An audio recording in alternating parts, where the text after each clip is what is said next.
Originally, I think there was 8 Yeah. growers in the packing shed, and since then we've lost 7 and picked up 1. So there's So you were the one from the start? yeah, we've been here from the start. Yeah. Dad bought the farm in 1964. I grew up on the farm, left, went down an apprenticeship and spent a bit of time in the city and came back full time on the farm in 1984.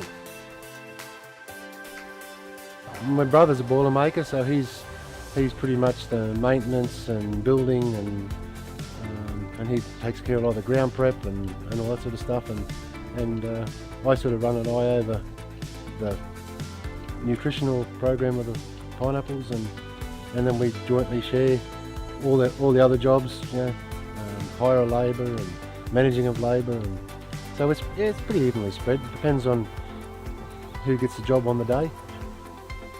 And we employ, at the moment we have 7 backpackers, and once we get in the harvest we'll probably employ a few more, but that we roughly run on about 12 staff. That seems to be enough to get the work done.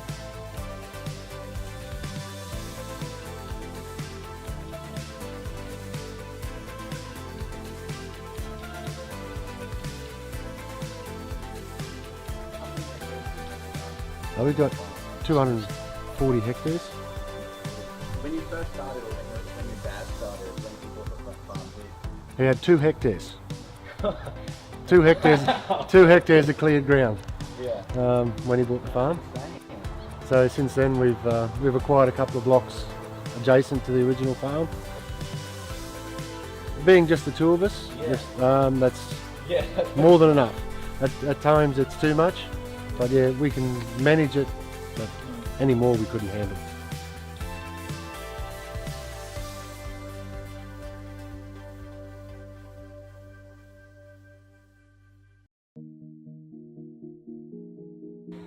I lost my son a few years ago, so that was a bit of a blow to the farming enterprise. But the son-in-law's there, and hopefully him, and he's got 2 lovely children now. So I've got 2 grandkids. Yeah. So hopefully they'll take on the family business and take it forward from there.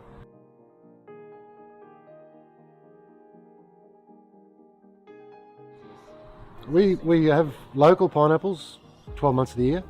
So we harvest some fruit every week, but our main crop starts probably end of July, early August, and then runs through till Christmas.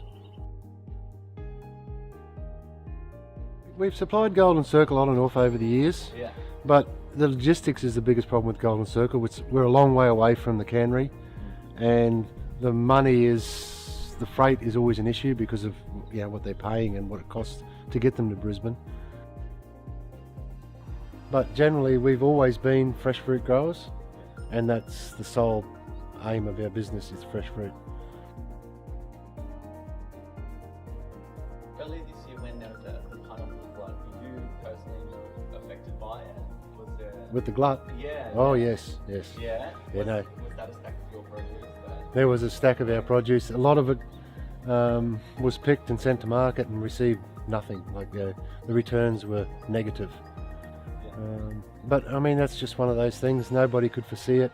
It was how would you say it? Was that unusual for... It is. It's unusual. It's not unheard of. Yeah. But to be as bad as it was really, no one could see it coming. You know, it's so out of left field, and it was just again the weather, because that's like all primary production. You can't control the weather. Yeah.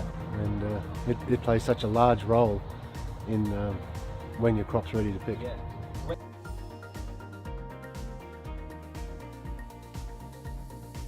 Really, pineapples are fairly hardy. They're not overly affected by like cyclonic wind, because they're a short plant. Floods and heavy rain is probably more of a problem, because it creates ground saturation, which creates a lot of root problems for the pineapples, and you don't see it immediately, but it comes out sort of 6 months later in the winter, because the roots have been drowned. But there's not much you can do. I mean, we do all our preparation before we plant, as far as drainage and all that goes, and we hope that that's good enough, and if it's not, then we learn for next time and fix it up for the next crop. But once the crop's in the ground, there's not much you can do.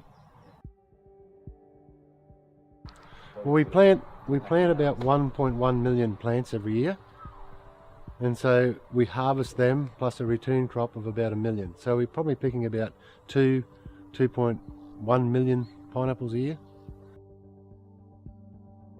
We grow watermelons and pumpkins in our fallow ground, because with pineapples we have a fallow period where we have to get rid of the old crop before we can replant, and we like to fallow it for 12 months to just let it rest. So we grow an alternative crop, and that's where we grow our watermelons and pumpkins. So we probably only grow, I think we grow about 40 acres of watermelons and about the same in pumpkins. And it's something we've always done because, you know, Dad was always of the theory that, you know, can't put all your eggs in one basket. You need to have a few little other sources of income, and over the years sometimes we've had a bad pineapple season, but we've managed to stay there because we've made some money out of pumpkins and watermelons. So it's sort of part of our business plan to just keep a couple of alternative crops, so we're not having to rely on one commodity solely. Well, without the community you haven't got a business, because if people don't buy your product, then you don't have a market. So, I mean, community is everything. If people don't know about your product and they're not interested in your product, then they're not going to buy it. So to put a little bit back in the community is what everyone should be doing, I think.